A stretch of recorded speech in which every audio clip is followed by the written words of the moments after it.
Hello everyone, welcome to Unique Academy. So how are you all? I hope you're doing great. तो चलो, so we'll be starting with our social studies. So we completed in last lecture जो था federalism, right? तो polity के 2 chapter we have already completed, starting with power sharing, then federalism, right? और history में भी completed the first chapter. तो economics में भी completed the first chapter जिसका नाम था डेवलपमेंट, राइट। आज इकोनॉमिक्स का सेकेंड चैप्टर स्टार्ट करेंगे जो है सेक्टर्स ऑफ इंडियन इकोनॉमी। तो ज्योग्राफी ऑल्सो भी कंप्लीटेड, रिसोर्सेज एंड डेवलपमेंट। तो जिसने ये सब नहीं देखा है पहले जाके उसको देख लेना, ठीक है। चलो अब चैप्टर को थोड़ा आगे बढ़ाते हैं और समझते हैं इस चैप्टर में हम क्या समझेंगे। तो ये सेकेंड चैप्टर है, राइट, और ये सीबीएसई के हिसाब से भी इंपॉर्टेंट है, right. One of the favourite, again यहाँ से एक क्वेश्चन आता ही है, लाइक इंपॉर्टेंस ऑफ एग्रीकल्चर या फिर service sector and the interdependence among different section या फिर डिफरेंट सेक्टर्स, इस पर एक क्वेश्चन पूछा जाता है। Then role of informal sector. अब ये इनफॉर्मल सेक्टर क्या है और अनऑर्गेनाइज सेक्टर क्या है, ये दोनों मिसमैच है, राइट। दोनों का इंटरप्रिटेशन एक दूसरे से मिलता जुलता है, तो थोड़ा ध्यान देना, इंटरकनेक्टिंग चैप्टर है, ठीक है, और स्कोरिंग भी है। तो चलो शुरू करते हैं। तो सबसे पहले तो ये क्वेश्चन आना चाहिए आपके सामने कि सेक्टर्स होते क्या है और हाउ वी डिवाइड देम। तो बेसिकली क्या है, इकोनॉमिक एक्टिविटीज है। मतलब क्या है, इस इकोनॉमिक मतलब कि जिससे आपको पैसा आता हो, in return you get the money, right, उसको हम बोलेंगे इकोनॉमिक एक्टिविटी। वरना सिर्फ सेटिस्फैक्शन में मिलता हो तो उसको बोलेंगे social activity, right. You are helping someone, kindness दिखा रहे हो आप, राइट, तो उससे पैसा नहीं मिलता आपको, उसको क्या मिलता है, आपका सोशल एक्टिविटी में आता है वो, right. Satisfaction, happiness kind of thing is been achieved. तो इकोनॉमिक एक्टिविटी मीन्स जहाँ पे आपको मनी मिलता हो। So economic activities are classified into groups using some important criterion. These groups are known as sectors of economy. Economic criterion क्या है उसके बारे में आप समझेंगे। जहाँ पे रॉ मटेरियल यूज हो रहा है या फिर कहाँ पे हम नेचुरल रिसोर्स यूज कर रहे हैं या फिर हम सर्विस प्रोवाइड कर रहे हैं, इस बेस पे हम उसको डिवाइड करते हैं, ठीक है। तो ये यूज करना है आपको। This can be use as a definition या फिर स्टार्ट में यूज कर सकते हो कोई भी इकोनॉमिक एक्टिविटी के टाइम पे, ठीक है। ये जनरलाइज स्टेटमेंट है। तो देखो यहाँ पे शॉपकीपर है, यहाँ पे हमारा फार्मर है, यहाँ पे कूली भाई साहब है, right, is providing the services. Then they are again construction workers and is the postman again service. तो देखो, people around us engage into different activities to earn livelihood, basic livelihood, food, shelter and clothing. Some may be producing goods while others may be delivering services. Producing goods मतलब farmer etcetera, right, and delivering services means your postman, then your coolie भाई साहब and then your shopkeeper, right.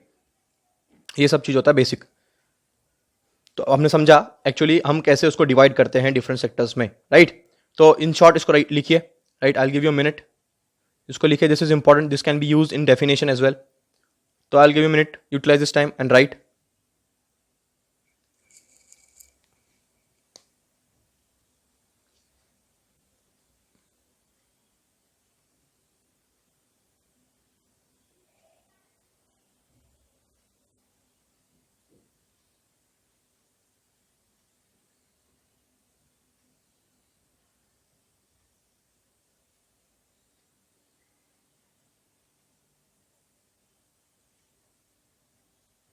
तो लिख लिया होगा, right. चलो आगे बढ़ेंगे।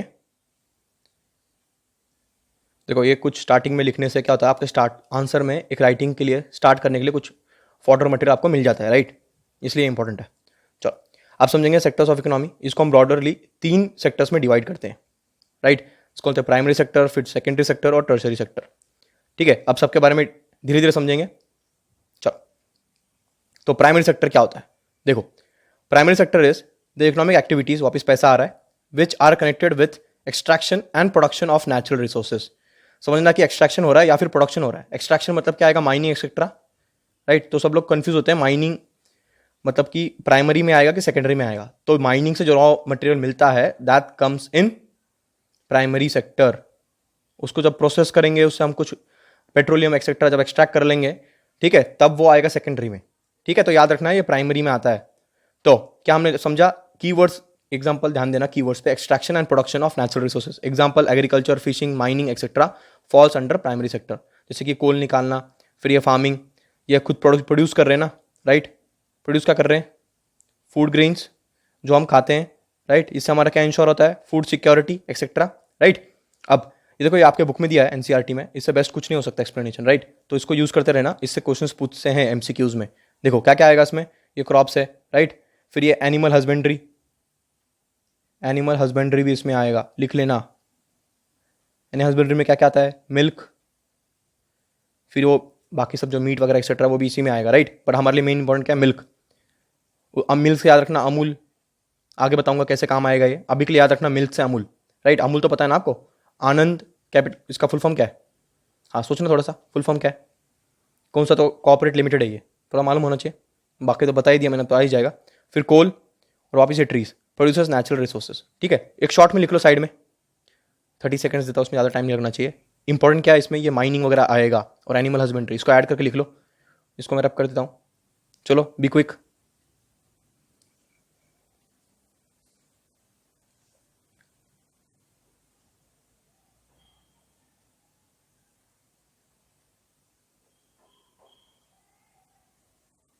चलो लिख लिया, राइट। हाँ सिंपल ही था, इसमें ज़्यादा टाइम नहीं लगना चाहिए, ये बचपन से पढ़ते आ रहे हैं हम। अब सेकेंडरी सेक्टर, अब देखो सेकेंडरी सेक्टर में जो बुक में दिया है दैट्स इनकम्प्लीट या फिर पार्शल है, वो पार्शल डेफिनेशन है, उससे आपको कंप्लीट मार्क्स नहीं मिलेंगे और आपको क्या होगा, you will miss out the main things. तो दोनों चीज़ पे ध्यान देना मैं जो बता रहा हूँ, और फिर अपना डेफिनेशन खुद बना लेना, राइट। देखो इकोनॉमिक एक्टिविटीज़, ये तो आएगा ही आएगा, समझना है इकोनॉमिक एक्टिविटीज़ लिखना क्यों जरूरी है, जिससे आपको पैसा मिल रहा है, right. So this is the main keyword, किसी में भी लिखो तो ये कीवर्ड उसमें चिपकाना ही है, इकोनॉमिक एक्टिविटीज़, ठीक है, which are related to the manufacturing process. देखो क्या है एक्चुअली, सेकेंडरी सेक्टर में हम बहुत कुछ करते हैं, बट यहाँ पे मैन्युफैक्चरिंग सेक्टर का सबसे ज़्यादा बड़ा कॉन्ट्रीब्यूशन होता है, राइट। इसीलिए ही हम उसको मैन्युफैक्चरिंग प्रोसेस भी बोलते हैं। For example manufacturing of steel falls under secondary sector, और बहुत चीज़ जो हमको प्रोसेस करते हैं, तो ये पार्शल डेफिनेशन है। अब देखो इसमें लिखने के लिए 3 इंपॉर्टेंट बातें, देखो सेकेंडरी सेक्टर में सबसे इंपॉर्टेंट जो है बोलो वाला वो है मैन्युफैक्चरिंग सेक्टर का। अब मैन्युफैक्चरिंग सेक्टर के ऊपर we have a complete chapter in geography, तो वहाँ पे डिटेल में समझेंगे। तो देखो वापिस क्या समझना है आपको कि ये सब चैप्टर जो है एक दूसरे से इंटर रिलेटेड है, ठीक है, इसलिए आपको इसको इंटर रिलेटेड ही पढ़ना है, स्पेसिफिक नहीं रखना है, थोड़ा होलिस्टिक, होलिस्टिक मतलब डिटेल व्यू बनाने की कोशिश करो, try to interlink topics on your own. The more you interlink the better understanding you will have and your answer will have that depth which is required, and once you get the depth तो you are scoring 5 out of 5 in the 5 markers, right। तो ऐसे ही आते हैं 5 out of 5, ऐसा अचानक नहीं आते, तो उसके लिए इंटरलेटेड है, धीरे धीरे चलेंगे तो सब समझ में आएगा। अब देखो यहाँ पे क्या लिखना है आपको, when ever you come across like secondary sector that means manufacturing, तो व्हाट शुड कम, सबसे पहले तो सेकेंडरी सेक्टर को क्या लगेगा, खुद का प्रोड्यूस कर सकते हैं नहीं, दे रिक्वायर रॉ मटेरियल। तो सबसे first requirement is they require the raw material, जब तक रॉ मटेरियल नहीं होगा they can't do anything, right. ये इंडस्ट्री तभी चलेगी जब वहाँ पे रॉ मटेरियल होगा, राइट, वरना क्या प्रोसेस करेंगे, क्या डेवलप करेंगे, क्या डिस्कवर करेंगे, कुछ भी नहीं। सेकंड, दे प्रोसेस इट, वो उसको प्रोसेस करेंगे। समझो कि एग्जांपल ले लो, ये मिनरल्स का, इसको हमने एक्सट्रैक्ट किया, ये प्राइमरी सेक्टर से मिला हमें, राइट, हमने इसको माइनिंग से निकाला, फिर हमने इसको फैक्ट्रीज में ले गए, उसको प्रोसेस किया, जैसे कि कटिंग किया, उसको मॉडिफाई किया, उसको शार्प किया, राइट, उसको कुछ यहाँ वहाँ से वेरिएंट था उसको शार्प किया, राइट, और फिर बाद में उसको प्रोसेस करके सेकंड एनहांस इट्स वैल्यू। अब ये ऐसे कैसे हमने बेच दिया मार्केट में तो उसका कुछ वैल्यू नहीं है, हमने उसको एनहांस किया, कैसे, उसको मेल्ट में मोड किया, उसको रिंग बना दिया, जब उसका वैल्यू एनहांस करेंगे।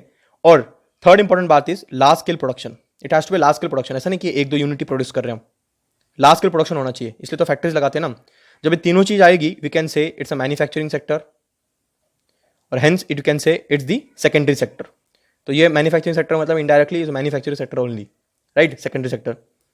अब यहाँ पे ध्यान क्या देना है, 3 इंपॉर्टेंट बातें मैंने बताई आपको, फोकस ऑन इट। सबसे पहले उसको चाहिए क्या, रॉ मटेरियल टू प्रोसेस, उसको प्रोसेस करेगा, उसका वैल्यू एनहांस करेंगे, राइट। जब यहाँ से लाएंगे तो यहाँ तक नहीं, तक उसका वैल्यू एनहांस किया ना हमने, उस पर गोल्ड लगा दिया, उसको कटिंग किया, उसको बेस्ट बना के दिया, राइट, ताकि लोग उसको खरीदे, ताकि उसका इंडिविजुअल का वैल्यू बढ़े। और सेकंड थर्ड मतलब it has a should be a large scale production, ऐसा नहीं 1-2 यूनिट प्रोड्यूस कर रहे हैं। जब ये तीनों बात होगी तो उसको कहा जाएगा मैन्युफैक्चरिंग सेक्टर, और hence it will be said what, secondary sector. अब देखो क्या क्या आता है इसमें, क्लोज आएगा, ये ग्रेन्स को प्रोसेस करना आएगा, ये एक्सेट्रा एक्सेट्रा प्रोड्यूस एक्सेट्रा, जैसे plastic etcetera, these are what, secondary sector या फिर industrial sector. Are be clear, example के साथ लिखना है, एग्जाम्पल के साथ लिखना है। और एक एग्जाम्पल समझ लो, जैसे वीट, वीट एक रॉ मटेरियल है, वीट को प्रोसेस कौन करेंगे, वीट की फैक्ट्रीज जो उसको प्रोसेस करेंगे, उसका ब्रेड बना देंगे। अब ब्रेड क्या होता है, देखो एक लार्ज स्केल में प्रोडक्शन होगा, कैसे एक पैकेट निकालेंगे वो, लार्ज स्केल प्रोडक्शन मतलब वीट कहाँ से आया था, फार्मिंग से, जो कि प्राइमरी सेक्टर से मिला था, प्रोसेस किसने किया उसको ब्रेड बनाने में, फैक्ट्रीज ने, food processing factories act etcetera etcetera, और उसको लार्ज स्केल प्रोडक्शन किया, उसको मार्केट में लेके बेच दिया। तो ये किसका काम है? ये सेकेंडरी सेक्टर का है। तो यहाँ क्या क्या समझा हमने? तो रॉ मटेरियल होना चाहिए, सेकंड लार्ज स्केल प्रोडक्शन होना चाहिए, थर्ड उसका वैल्यू एनहांस होना चाहिए। वीट को हमने एनहांस किया, उसको स्टोर किया ताकि उसका ड्यूरेबिलिटी बढ़े। ठीक है, तो ये एग्जाम्पल के साथ लिख लो, इंपॉर्टेंट है। देखो it's more about examples, how you substantiate answer, कुछ भी लिख देना, जो चाहे वो लिख देना। What matters is how you are able to justify और एक्सप्लेन इट। तो यहाँ पे जब ऐसा एक्सप्लेन कर दोगे तो you are getting that marks, complete marks, 5 out of 5, 3 out of 3। तो ये ऐसे ही आता है, राइट? कुछ ज़्यादा रटने की जरूरत नहीं है, just have your concepts clear. आपको जो एग्जांपल लेना वो ले लो, चाहे तो स्टील ले लो, स्टील को हमने एक्सट्रैक्ट किया, उसको प्रोसेस किया, उसको मोल्ड किया, फिर यूटेंसिल्स में बना दिया, राइट? सब कुछ स्टील कहाँ से आएगा? फिर से हमको निकालना पड़ेगा ना, एक्सट्रैक्ट करना पड़ेगा, राइट? ये सब चीज़ें। चलो I rub this, take a time and write this, right? 1 minute देता हूँ, आराम से इसको लिख लीजिए, एग्जाम्पल के साथ लिखना है, दैट इज इंपॉर्टेंट। और ऐसे ही नोट्स बनते हैं, खुद के नोट्स बनाइए। I am working on the smart chart. तो वंस इज कंप्लीटेड, जो हमारा रिवीजन वीडियो अपलोड होगा, कहाँ पे होता है upload? You must be aware, right? Hotspot academy पे। जब हॉटस्पॉट पे अकेडमी पे हो जाएगा अपलोड, तो उसके पहले एक तो आपको व्हाट्सएप ग्रुप पे शेयर कर दूंगा मैं वो स्मार्ट चार्ट, या फिर वहाँ पे ये हॉटस्पॉट अकेडमी के एंड में for revision it will be compiled there, तो आप उसका स्क्रीनशॉट भी ले सकते हो, राइट? As you wish. तो अभी के लिए तो खुद के नोट्स बना लो, बाद में वहाँ पे वो बहुत ज़्यादा कंसाइज होगा, राइट? मान my words, it will very concise, very brief, detail में एक्सप्लेन नहीं कर पाएंगे वहाँ पे। स्मार्ट चार्ट होगा धीरे से। तो अभी जो है एग्जाम्पल के साथ लिख लो, ठीक है? I give a minute, take a time and write this.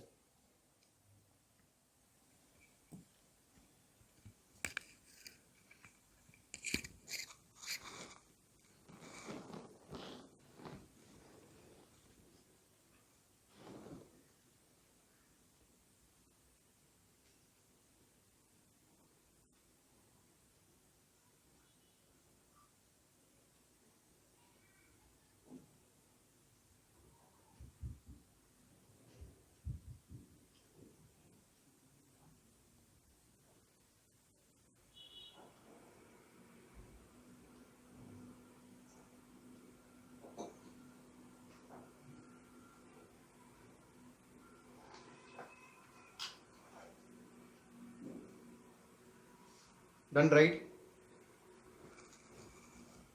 लिख लिया होगा, राइट? चलो will proceed further, just give minute. तो if in case there is a background noise, तो please try to avoid, right? तो ऑलमोस्ट क्या है, lockdown almost निकल गया, राइट? तो पीपल हैव स्टार्टेड वर्किंग, तो थोड़ा सा आवाज़ आता ही है। स्टिल आई एम इंश्योरिंग कि थोड़ा कम आवाज़ आए, but in case you get this voice तो ट्राई टू अवॉइड, राइट? चलो अब बढ़ते हैं आगे। सेकेंडरी सेक्टर भी आ क्लियर, राइट? सेकेंडरी सेक्टर का इंपॉर्टेंस है, जैसे कि सीबीएसई इसमें से 2 बार क्वेश्चन पूछ चुका है कि importance of secondary sector on Indian economy and how this sector can contribute towards development of the other 2 sectors, या फिर स्पेसिफिकली फार्मिंग सेक्टर। तो तब आपको याद आना चाहिए ये एग्जांपल, ये प्राइमरी सेक्टर से ही ये प्रोसेस करता है, तो ये सेकेंडरी सेक्टर तभी डेवलप करेगा जब प्राइमरी सेक्टर हमारे पास स्ट्रांग होगा। वरना ये सेकेंडरी सेक्टर में मशीनें लगा दी पर रॉ मटेरियल नहीं होगा, तो हमको क्या करना पड़ेगा? इंपोर्ट करना पड़ेगा बाहर की कंट्री से। बाहर की कंट्री से इंपोर्ट करोगे मतलब मैक्सिमम पैसा तो वहीं चले जाएगा रॉ मटेरियल में, राइट? तो बेस्ट क्या है, इसको हम हमारे डोमेस्टिक कंट्री में, हमारे डोमेस्टिक कंट्री, जो हमारी कंट्री उसको हम डोमेस्टिक बोलते हैं, राइट? डोमेस्टिक कंट्री में या फिर हमारे अपनी कंट्री में इसको प्रोड्यूस करें। समझ में आया? तो क्या होगा, उस सेक्टर का भी डेवलपमेंट होगा और इसका भी प्रोड्यूस डेवलपमेंट होगा। इसलिए बी वेरी होलिस्टिक, जब एग्जांपल बता रहा हूँ तो थोड़ा ध्यान देना, उसको उस हिसाब से लिंक करना। चलो आगे बढ़ेंगे। Now will start with tertiary sector. Third important part है टर्सरी सेक्टर। टर्सरी समझना मतलब कि सर्विस सेक्टर है, office economic activities that are mostly based on providing services to the society, like transportation, banking, insurance etcetera. जैसे कि देखो, ये आप बैंक में जा रहे हो, फिर आप बसेस यूज़ कर रहे हो, ठीक है? फिर ये आईटी, कंप्यूटर एक्सेट्रा जो क्या करते हैं, सॉफ्टवेयर्स बनाते हैं। Like the way I am teaching you is because some of the softwares, right? बाद में एप्लीकेशंस, फिर वेबसाइट्स एक्सेट्रा एक्सेट्रा। तो ये सब क्या है, सर्विस सेक्टर में आएगा। क्लियर है? अब देखो यहाँ पे भी दिया हुआ है बुक में, ये ट्रैक्टर, रोड्स वगैरह, मतलब उसमें व्हीकल्स चल रहे हैं, फिर ये सब सर्विसेज एक्सेट्रा, ठीक है? तो सर्विस सेक्टर का रोल फिर से इंपॉर्टेंट है, क्योंकि ये one of the most important rising sector is India या फिर ग्लोबल वर्ल्ड, राइट? इंडिया ने इसमें after 1997 almost we have a drastic rise in this sector, क्योंकि rising of an number of engineers etcetera, doctors, scientist, तो हमारा contribution कुछ ज़्यादा रहा है इसमें, ठीक है? और ये इंपॉर्टेंट भी है। तो इस तो ज़्यादा कुछ टाइम लगेगा नहीं, बस शॉर्ट में लिख लो क्या क्या सर्विस सेक्टर होता है और ये इकोनॉमिक एक्टिविटी होती है। लिख लो फटाफट, 30 सेकेंड्स।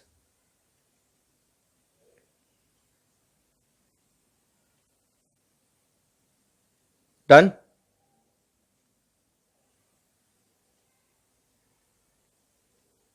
लिख लो, चलो 10 मोर सेकेंड्स टू गो। चलो अब आगे बढ़ेंगे और समझते हैं। अब my question is, I give you, देखो मैंने इसका आंसर आपको इनडायरेक्टली दे ही दिया है, but I want you to write this answer. ठीक है, आराम से टाइम लीजिए, 2 मिनट देता हूं आराम से, और इस क्वेश्चन को अटेम्प्ट कीजिए। इससे आपके होलिस्टिक कॉन्सेप्ट कितना क्लियर हुआ है वो समझ में आएगा। It's more about concept, right? सोचना मत कि पूरा चैप्टर देख के फिर करेंगे। Pause the video here if in case you require more time. मैं 2 मिनट दे रहा हूं, उसके ज़्यादा भी आपको टाइम लग रहा है तो पॉज कीजिए इस वीडियो को, मतलब इस क्वेश्चन को अटेम्प्ट करना ही है। How are the 3 sectors dependent on each other? ठीक है, जस्टिफाई,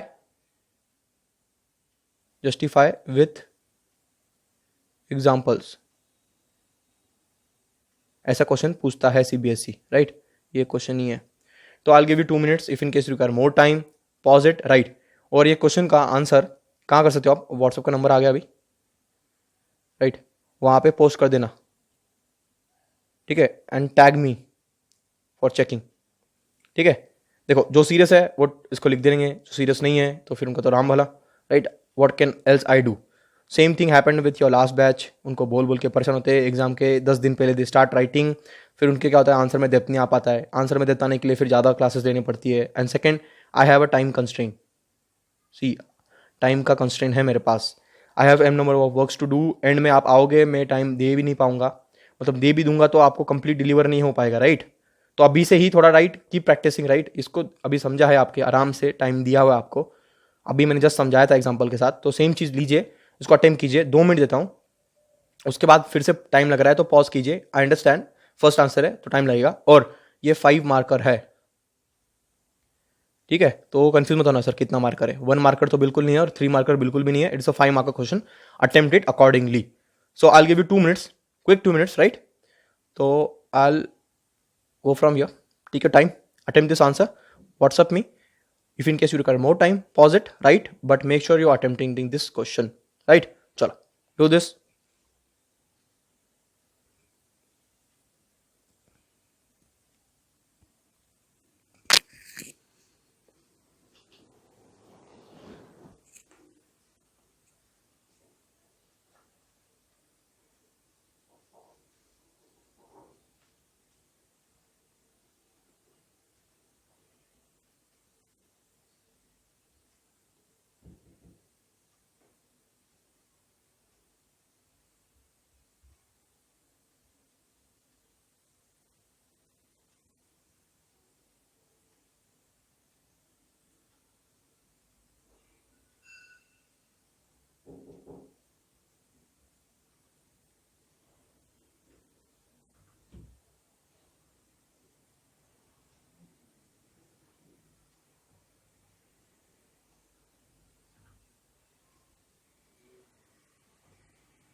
Right, right.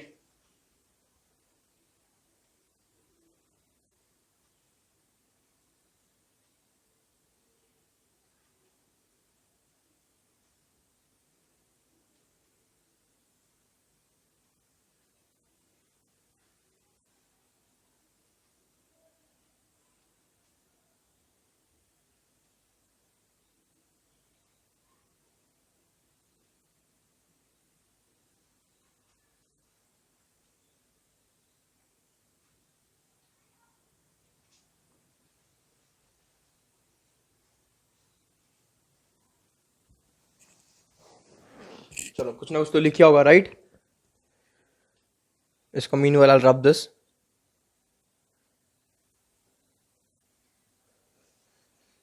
एक और मिनट देता हूँ, राइट, ट्राई टू सॉल्व।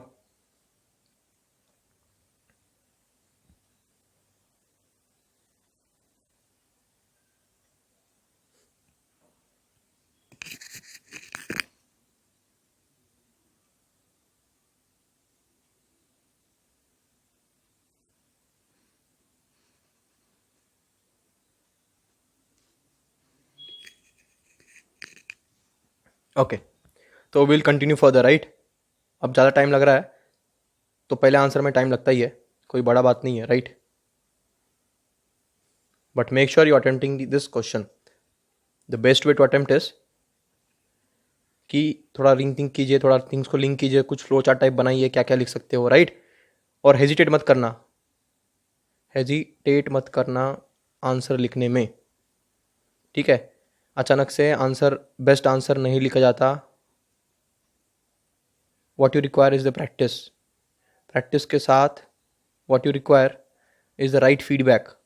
और फीडबैक आपको तभी मिलेगा जब आप ये आंसर लिखने का प्रैक्टिस स्टार्ट करोगे, राइट। तो इसके लिए तो हेजिटेट मत करना भाई, ठीक है।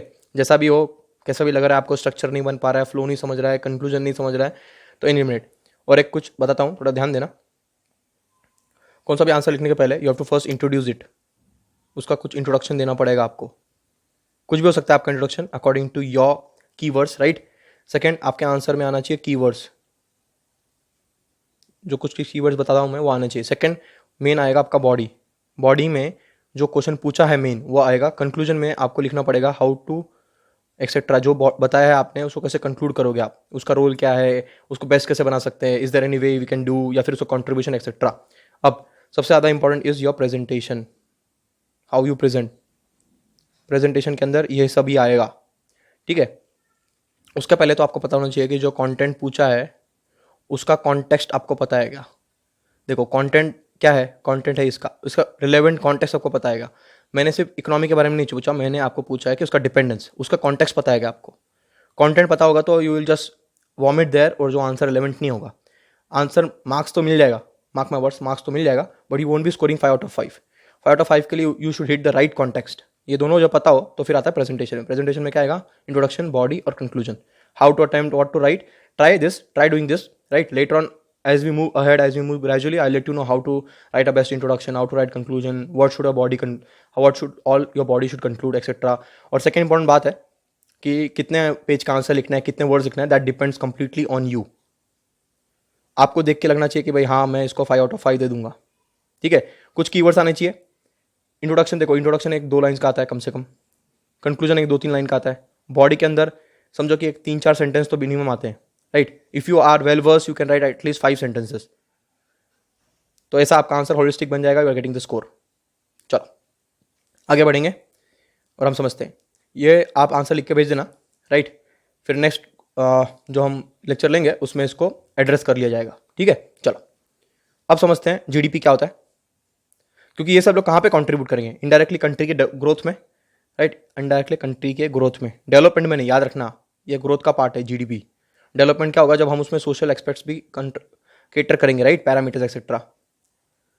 तो अभी के लिए क्या समझना है, जीडीपी, जीडीपी का फुल फॉर्म क्या है, ग्रॉस डोमेस्टिक प्रोडक्ट। उसमें क्या क्या आता है, is the market value of all the goods and services within the domestic country. All the, देखो, is the market value of all the final, जो हमने प्रोड्यूस कर दिया, फाइनल जिसको हम कंज्यूम करने वाले, राइट, इंटरमीडिएट गुड्स नहीं, ठीक है, तो जिसको हम खा सकते हैं, right. So is the market value of all the final goods and services produced with in the domestic country. मतलब कि अगर ये इंडिया है, थोड़ा ऐसे ऊपर ऊपर बना रहे हैं भाई,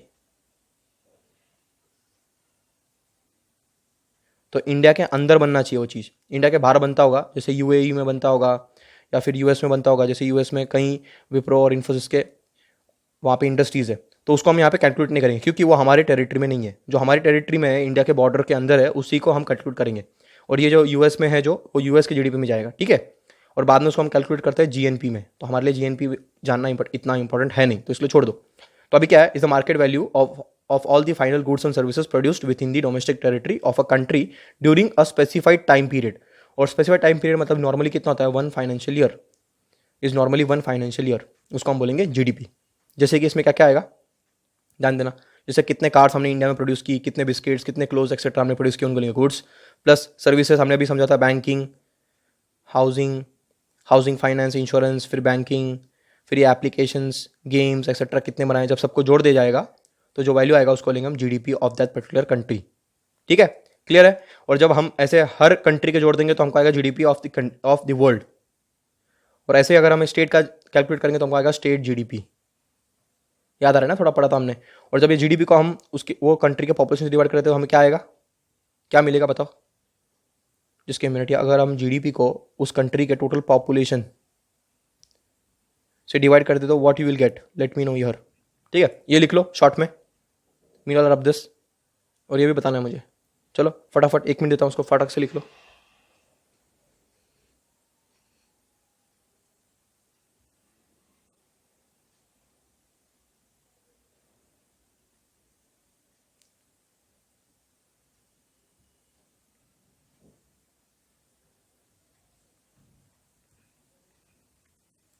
चलो लिख लिया होगा, राइट।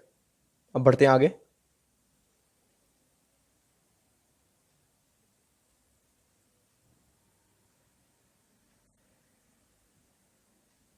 अब कंट्रीब्यूशन क्या है, कौन सा सेक्टर कितना कंट्रीब्यूशन है, यहाँ पे लिखना है हेडलाइन कंट्रीब्यूशन कितना। ये इंपॉर्टेंट है, ये आंसर में जस्टिफाई करने के लिए हेल्प करेगा। ठीक है, देखो पहले तो हम बताएंगे शेयर ऑफ जीडीपी। अब यहाँ पे मैं इसको रब कर रहा हूँ, ये लिख लेना ऊपर। ठीक है, अब यहाँ पे देखो आप आराम से, ये बुक में से लिया हुआ आपका, तो इसमें आपको अगर आराम से देखो आप तो समझेगा आपको कि पहले जो था उसमें एग्रीकल्चर का मतलब कि क्या था, प्राइमरी मतलब बाय डिफॉल्ट एग्रीकल्चर आएगा। ठीक है, मतलब और भी एक्टिविटीज है माइनिंग एक्सेट्रा, पर वहाँ पे मेजर फोकस ऑन एग्रीकल्चर। तो पहले प्राइमरी का कंट्रीब्यूशन इतना हुआ करता था।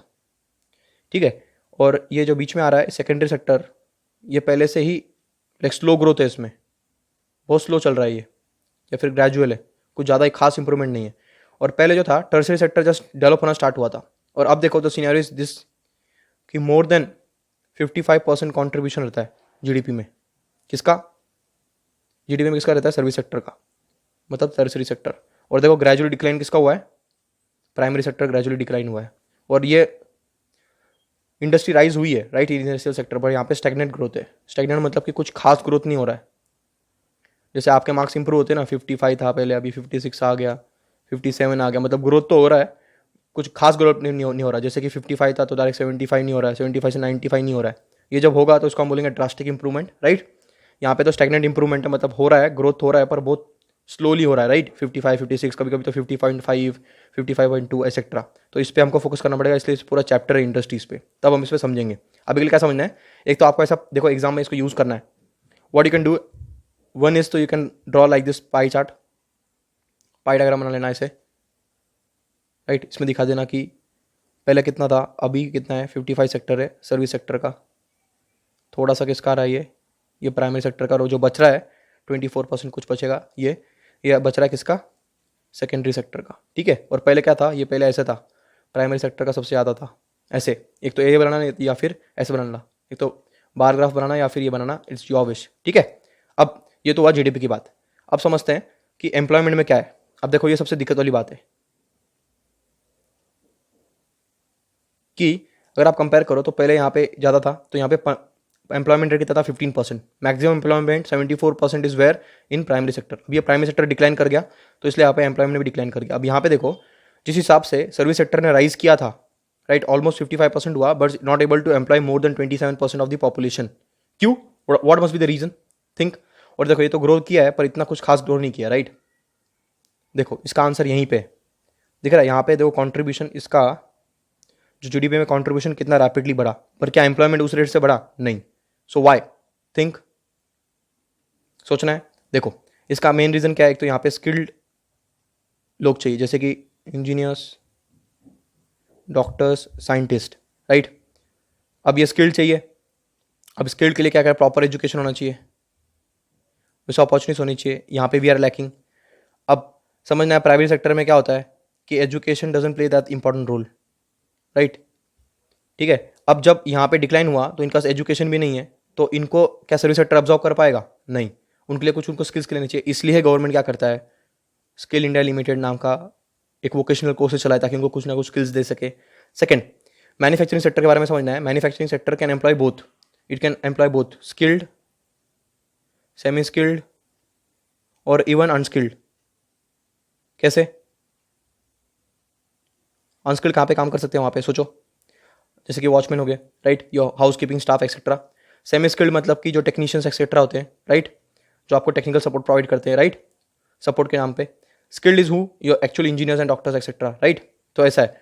तो यहाँ पे समझना है कि मैन्युफैक्चरिंग हैज़ द पोटेंशियल, मतलब secondary sector has the potential to absorb all this. But जो हमारा टर्सरी सेक्टर है, रब कर दिया यार, तो टर्सरी सेक्टर है that can absorb only what, skilled and to the max semi skilled. पर अनस्किल्ड तो बिल्कुल नहीं लेगा वो. इसीलिए ही यहाँ पे एम्प्लॉयमेंट का ग्रोथ नहीं हो पा रहा ज़्यादा. ठीक है, समझ में आ रहा है. और ज़्यादा करके ऑटोमेशन है यहाँ पे. Secondary sector has the potential, but यहाँ पे we are not having the enough resources. इसलिए what is the steps taken by government, skill India limited. फिर एजुकेशन के लिए right to education act 21A, ताकि हम एजुकेट कर सके लोगों को, राइट. और फिर कुछ ना कुछ कैंप्स लगाते हैं हम. आपने पढ़ा होगा ना, कुछ ना कुछ कैंप्स देखे होंगे आपने, जहाँ पे आपको कुछ ट्रेनिंग कोर्सेज प्रोवाइड किए जाते हैं. तो ये सब इसके अंडर है ताकि हम उसको केटर कर सके. तो हमने क्या समझना है, दिस अ डिस्गाइज. डिस्गाइज मतलब क्या है कि ये आयरनी है इसका, कि यहाँ पे कंट्रीब्यूशन तो बढ़ रहा है पर उस हिसाब से उसका ये नहीं बढ़ रहा. क्या कंट्रीब्यूशन टुवर्ड्स एम्प्लॉयमेंट. रीजन क्या है, स्किल्ड लेबर एक्सेट्रा एक्सेट्रा. तो 1 मिनट देता हूँ, इसको आराम से लिख लो, बना लो, इंपॉर्टेंट है. आई रब दिस, यू राइट.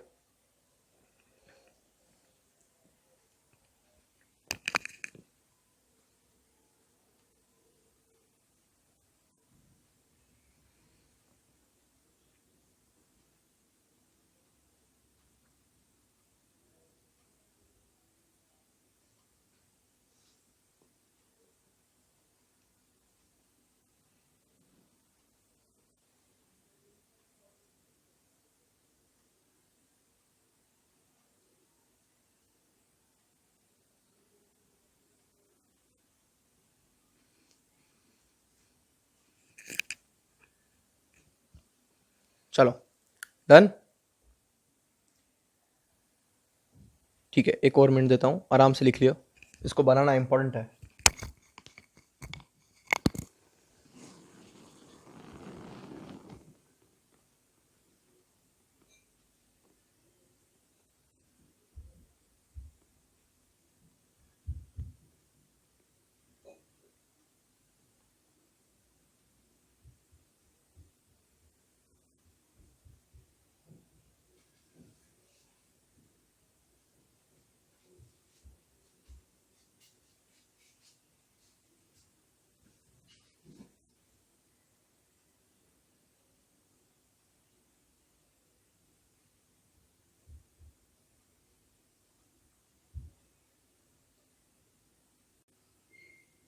चलो अभी तो लिख लिया होगा ना. चलो will proceed further now, right. Pause करना, लिखना ये इंपॉर्टेंट है. ये आंसर राइटिंग में हेल्प करेगा. अगर आपने इसको सब्सटेंशिएट कर दिया, किसी भी सेक्टर के बारे में पूछे तो ये जब बना दोगे उसका कंट्रीब्यूशन कितना है और फिर स्टेप्स क्या ले सकते हैं, बॉडी में लिख सकते हो उसको, तो आपके आंसर में एनरिचमेंट आएगा. ठीक है, वो डेप्थ आएगा. ठीक है, चलो अब rising importance of service sector. देखो सर्विस सेक्टर का राइज कैसे हो रहा है इसके बारे में समझेंगे. पहले बात तो बेसिक सर्विसेज, जैसे कि हॉस्पिटल, एजुकेशन, बैंकिंग, ये सबको चाहिए, राइट. तो इसलिए हमको तो सर्विस प्रोवाइड करना पड़ेगा. जैसे ट्रांसपोर्ट भी हुआ, आपको कहीं से कहीं पे जाना है.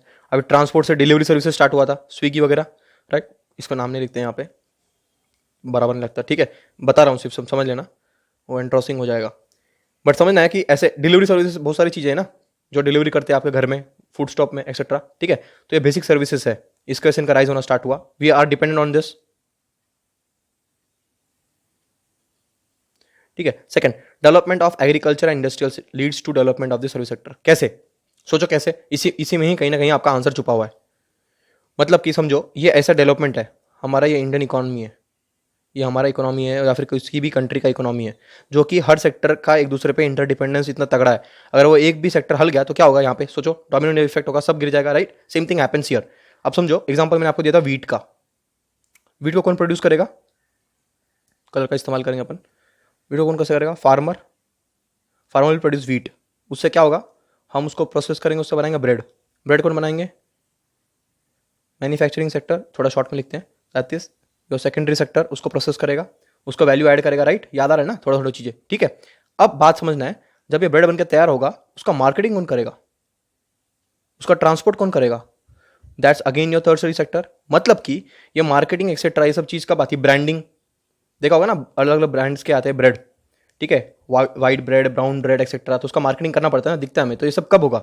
जब आपका ये दो जो पीछे के चक्के थे, ये साइकिल के जो व्हील था ये पीछे का, वो तो चलना चाहिए ना, आगे का व्हील कैसे चलेगा डायरेक्ट, राइट?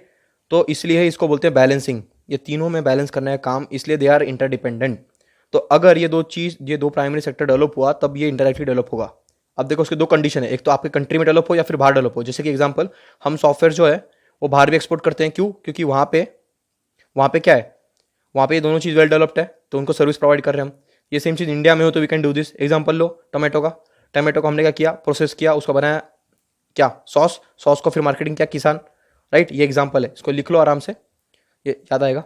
और फिर हम थोड़ा सा आगे पढ़ते हैं, तो फिर साथ में लिख लेना, right? Income level rises. Income level rises मतलब क्या समझो, जब आपके पास पैसा कम था, अब वो पैसा बढ़ना स्टार्ट हुआ, तो क्या करोगे आप? आपके बेसिक नेसेसिटीज़ क्या है? Food, shelter and clothing. इसको एनहांस करोगे। मतलब पहले खाना खाते थे, आप समझो कि नॉर्मल खाना खाते थे, ठीक है? अब थोड़ा उसको कुजीन वगैरह जाओगे, राइट? थोड़ा हाई हाई क्लास कुजीन, मतलब थोड़ा सा, मतलब कि 2 स्टार से और 5 स्टार होटल्स में जो लोगे, फिर 7 स्टार होटल में जाओगे, राइट? थोड़ा फूड का स्टाइल और हेल्दी फूड खाना चालू करोगे। जैसे कि आप समझो कि जो नॉर्मल ऑयल खाते थे आप, उसको आप कौन से ओलिव ऑयल से रिप्लेस करोगे, एक्सेट्रा, राइट? हेल्दी फूड की तरफ जाओगे। शेल्टर में समझो कि पहले आप नॉर्मल घर में रहते थे, अब बंगलों में शिफ्ट हो गए, रॉज में शिफ्ट हो गए, राइट? खुद का क्या पता क्या कुछ ले लोगे। क्लोथिंग में क्या होगा, नॉर्मल कपड़े पहनते थे, अब आप ब्रांड्स पे आओगे, एक्सेट्रा, तो दिस विल इंप्रूव। और जब इसके बाद भी आपका पैसा राइज हो रहा है, तो what will you will diversify now, right? अभी आप समझो कि पहले अपने वेकेशंस में अपने मम्मी पापा, मतलब नाना नानी के पास जाते थे, तो आप बोलोगे आप हम टूरिज्म करेंगे। जैसे कि हम चलो सिंगापुर जाते हैं, राइट? चलो अमेरिका घूम के आ जाते हैं, चलो अमेरिका तो बहुत दूर हो जाएगा, थोड़ा स्विट्जरलैंड वगैरह चले जाते हैं, तो you will work on what, tourism etcetera. तो टूर वगैरह करोगे, तो ये सब चीज़ें आपकी डाइवर्सिफाई होगी। कब होगी? जब पैसा बढ़ेगा। पैसा कैसे आ रहा है? ये सब चीज़ें उसकी डेवलपमेंट से। और fourth important point is the internet. Internet की वजह से क्या हुआ, देखो न्यू सर्विसेज स्टार्टेड डेवलपिंग। जैसे कि अमेजॉन कहाँ का कंपनी है, कहाँ पे प्रोडक्ट बेच रहा है, और सप्लाई कौन कर रहा है, खरीद रहा कौन है, राइट? मतलब कि यूएस का है, ठीक है? परचेसर भी इंडियन है, सेलर भी इंडियन है, बिक वाला कौन है, यूएस है। क्यों? Because of this internet. और इसी की वजह से हमारा विप्रो और आईटी सेक्टर डेवलप हुआ ना, विप्रो आईबीएम जो डेवलप हुआ, वो because of this internet, it virtually connected. इसके वजह से क्या हुआ, पैसा है इस, मतलब कि लग्जरी जॉब है, right? You get very well paid, ये सब चीज़ें। तो इसको लिखना कि राइज ऑफ इंपॉर्टेंस क्या है और हाउ दिस इज इंटरडिपेंडेंट, ये सब चीज़ इंपॉर्टेंट है। ये आंसर में इंपॉर्टेंस जब पूछे या फिर रोल ऑफ सर्विस सेक्टर पूछे, तो स्टार्ट कैसे करना है इसमें? तो पहले वो ग्राफ बना देना है, 55% है पर 27% ही कॉन्ट्रीब्यूट होता है एम्प्लॉयमेंट में, but this is can be earn. बाद में कंक्लूजन में कुछ लिख सकते हो। तो I will give you a minute, ये सब चीज़ें एकदम ब्रीफ में लिखना है, ठीक है? आई rub this, do this please, आराम से लिखना है, हाँ? लिख लीजिए, मैं यहाँ से थोड़ा सा बाय बाय करता हूँ आपको, लिखो।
चलो, you must have written right. तो बढ़ते हैं आगे, लिख लेना इसको, ये इंपॉर्टेंट है, राइट। चलो, so just give minute here, quick 1 minute. बढ़िया। तो और ये याद रखना कि ये कैसे इंपॉर्टेंट लेग है, ये कैसे सब डिफरेंट सेक्टर्स को कनेक्ट कर रहा है। ये सेक्टर अकेले में डेवलप नहीं हो सकता है, इसको सपोर्ट लगेगा पीछे से, ठीक है, जो कि प्राइमरी का होगा, सेकेंडरी का होगा, और जब ये डेवलप करेगा मतलब इनडायरेक्टली इनको भी डेवलप करना पड़ेगा। तो we can have a inclusive, याद रखना, इंक्लूसिव डेवलपमेंट। इंक्लूसिव मतलब क्या है? सबका साथ, सबका विकास वाली बात, ठीक है। तो ऐसे इसको यूज़ कर सकते हो आप। बाकी it's your creativity, what all examples you can use etcetera, ठीक है। अब बढ़ते हैं आगे, 1 मिनट देना बस। हाँ, अभी अनएम्प्लॉयमेंट क्या है? तो देखो, अनएम्प्लॉयमेंट मतलब बेसिक चीज़ है, इसको बस इंट्रोड्यूस करेंगे और नेक्स्ट चैप्टर में इसको कंटिन्यू करेंगे, वरना ये थोड़ा और बड़ा हो जाएगा चैप्टर, ठीक है। तो बस समझना है अनएम्प्लॉयमेंट क्या होता है। Unemployment is when a person is willing to work, मतलब कि वो काम करने के लायक है और वो इच्छा भी है उसकी काम करने की, is willing to work at the prevailing wages rate, but मतलब जो पैसा मिल रहा है उसमें काम करने के लिए तैयार भी है, but fails to get a job, it is called unemployment. मतलब कि फेल्स टू जॉब मतलब क्या होगा? एक तो जॉब्स नहीं होंगे मार्केट में, ठीक है, या फिर उसको कोई हायर नहीं करता होगा, उसके बाद एक्सवाइजेड रीजंस होंगे, जैसे कि समझो कि अभी वो डेवलपमेंट भी है बिकॉज ऑफ कोविड-19, बहुत सारे एम्प्लॉयज़ का ले ओवर हो गया ना, ले ऑफ हो गया बोलते हैं उसको, मतलब उनको जॉब्स निकल जाते थे। क्यों? क्योंकि मार्केट में डिमांड नहीं है, और मार्केट में डिमांड नहीं है तो क्या होगा? कोई चीज़ सप्लाई नहीं करेगा, कोई चीज़ प्रोड्यूस नहीं करेगा तो मैक्सिमम जो स्मॉल स्केल जो ये होते हैं मैन्युफैक्चरर्स, तो उनके पास तो इतना रिजर्व्स नहीं होता ना, पैसा नहीं होता उनके पास, इतना मन नहीं होता कि वो ऐसा अफोर्ड कर सके कि उनके एम्प्लॉयज़ में वो बांट सकें। Major giants they can do, but small scale industries वो नहीं करेंगे, अपने फैक्ट्रीज बंद करेंगे तो उनको अपने जॉब से निकालना पड़ेगा। तो ये सभी कंडीशन हो सकता है, इसलिए वो क्या होगा? अनएम्प्लॉयमेंट होगा। तो एक काम करना, थोड़ा सा आराम से समझना कि अनएम्प्लॉयमेंट क्या है। When a person is willing to work, उसके पास सब स्किल्स भी है, जितना पैसा मिल रहा है उसमें काम करने तैयार है, पर उसको काम नहीं मिल रहा, हम उसको बोलेंगे अनएम्प्लॉयमेंट, ठीक है। जैसे कि ये भाई साहब, ये दोनों भाई साहब, ठीक है, इनके पास तो सब कुछ था, बट कंडीशन ऐसी नहीं थी कि जो काम कर सके। फिर ये हमारे फार्मर, लगान मूवी देखा होगा ना आपने, वहाँ पे क्या था? समझना है कि रेन ही नहीं गिरे थे, रेन नहीं गिरे तो he was not able to pay what the lagaan, जो फ्यूडल टैक्स जो उनको भरना था नहीं भर पा रहे थे, राइट। तो अगेन अनएम्प्लॉयमेंट। तो थोड़ा लिंक करना चीज़ों को, लिख लेना। चलो, इसको आई रब दिस, और इसको आराम से पॉज करके लिख लेना। So will catch up the next lecture, इसको कंटिन्यू करेंगे। Will learn about unorganise sector, organise sector, फिर टाइप्स ऑफ अनएम्प्लॉयमेंट, और फिर पब्लिक और प्राइवेट। तो हार्डली नेक्स्ट चैप्टर जो होगा वो शॉर्ट एंड ब्रीफ होगा, ठीक है। तो और meanwhile I am expecting the answers soon, you must be posting on the WhatsApp group, right. तो चलो, take care, stay home, stay safe, चलो बाय बाय।